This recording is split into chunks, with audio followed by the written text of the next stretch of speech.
Salve, salve amigos do canal Camisa 10, estamos aí para mais um vídeo. Vamos falar sobre São Paulo e a vitória sobre o São Bento por 3-0, que na minha opinião não traduz aí um bom jogo e um bom futebol. Vamos falar também sobre algumas notícias e especulações aí e também quero refletir com vocês. Então não deixa de curtir, compartilhar e inscrever-se aí no canal. Aqui a gente fala sobre São Paulo, mas também vamos abordar outros temas, como a Champions League, né? Ontem o Liverpool foi massacrado pelo time do Real Madrid de virada e hoje o Manchester City até então está vencendo o RB Leipzig. Mas vamos começar aí falando sobre o jogo do São Paulo contra o São Bento. O São Paulo venceu, como a gente já falou, por 3-0, mas na minha opinião não traduz aí uma evolução considerável, né?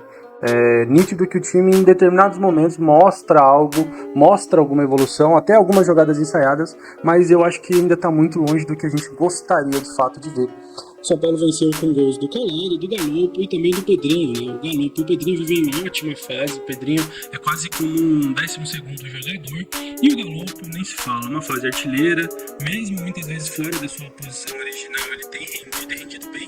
E contra o São Bento ele nem fazia um bom jogo, né? Mas a fase é boa, então ele conseguiu fazer aí o primeiro gol do time do São Paulo. O Caleri teve um gol anulado e a fase não é tão interessante, não é tão boa como a do Galopo, mas ele é extremamente importante para o time.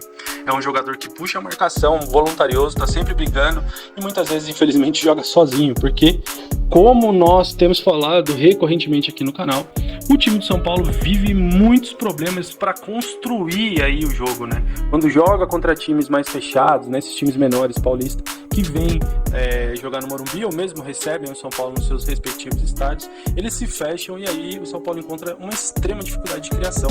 O São Paulo tem muita posse de bola, mas é uma posse de bola estéril, que não de fato é convertida em lances, em perigo, em gol.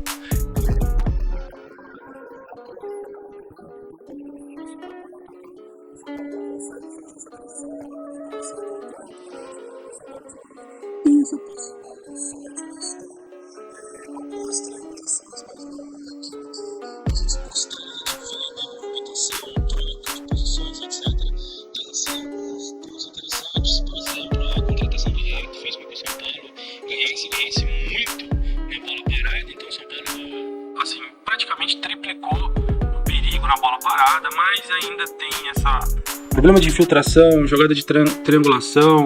São Paulo não tem um meio campo criativo que abre o jogo quando os times se fecham, que encontra um passe decisivo ali. Ontem o Nestor, que para mim não fez um bom jogo, ele encontrou o Caleri em determinado momento. O Caleri até fez o gol, mas estava impedido, mas é muito pouco para um jogador que tem aí tanta, digamos que, badalação por parte de alguns setores da imprensa e também da própria torcida, né? Então nós sempre esperamos mais, mas infelizmente o Rodrigo Nestor não vem vivendo uma boa fase, né? Na minha opinião, o Rogério poderia até mesmo poupar ele de muita coisa, colocando ele no banco, testando o Marcos Paulo, ou de repente uma variação no esquema, de repente jogar com 3 zagueiros e pontas e laterais e povoar mais o meio campo com outros nomes, enfim. O Rogério poderia testar algumas variações na equipe, porque o Rodrigo Nestor não tem rendido, assim como o próprio Pablo Maia. Mas, tirando esse ponto e também o fato do Luciano não estar rendendo nessa posição que o Rogério acha que ele deve jogar e não ter feito mais uma vez um bom jogo, para mim, o Caio Paulista foi muito bem ontem. Eu tenho alguns números aqui para vocês, as estatísticas aí dos números do Caio Paulista, que me surpreendeu bastante. Não é um craque, não vai resolver todos os problemas do time, mas eu creio que vai fazer no mínimo uma disputa sadia com o Wellington aí. E eu gostei muito porque, diferente do Wellington, que não recompõe bem, ontem o Caio Paulista defendeu muito bem. O Caio Paulista ele acertou 45 de 49 passes e obteve 100% de aproveitamento em lançamento e cruzamentos. Ele venceu 8 de 10 duelos no chão e concluiu todos os dribles que ele tentou. Ele recuperou também 11 bolas, ou seja, ele fez um bom jogo no dia de ontem, né? No geral, eu acho que o São Paulo não fez uma boa partida, mas teve alguns pesos individuais aí que a gente pode destacar, como o próprio Caio Paulista. Teve um momento na partida que ele saiu driblando todo mundo e quase que o São Paulo faz um gol muito bonito, né? Então, assim, esse fator do drible que não tinha no ano passado, nós já vemos nos nos dias atuais, no São Paulo de 2023, tanto pelo David, como pelo Caio Paulista, como pelo Pedrinho, são aí nomes que tem um bom 1 contra 1 e estão exercendo isso bem no São Paulo. Principalmente se a gente for pegar desses aí, o Pedrinho, né, que tem feito gols, tem sido importante aí vindo do banco, né? De repente até o Rogério poderia pensar ele numa formação titular.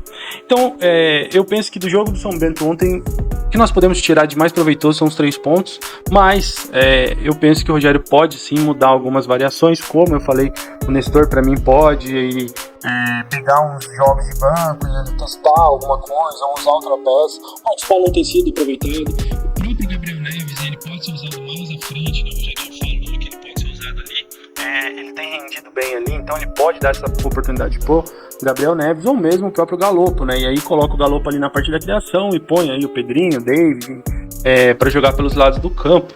O Caleri voluntarioso. Para mim, o Luan fez uma partida ok. Ele ainda tem muito que recuperar da forma física, mas eu gostaria muito de ver o Rogério dando mais minutos pro Luan, porque o Luan é uma peça importantíssima pro São Paulo, para esse time, para as pretensões que a gente tem no Campeonato Paulista.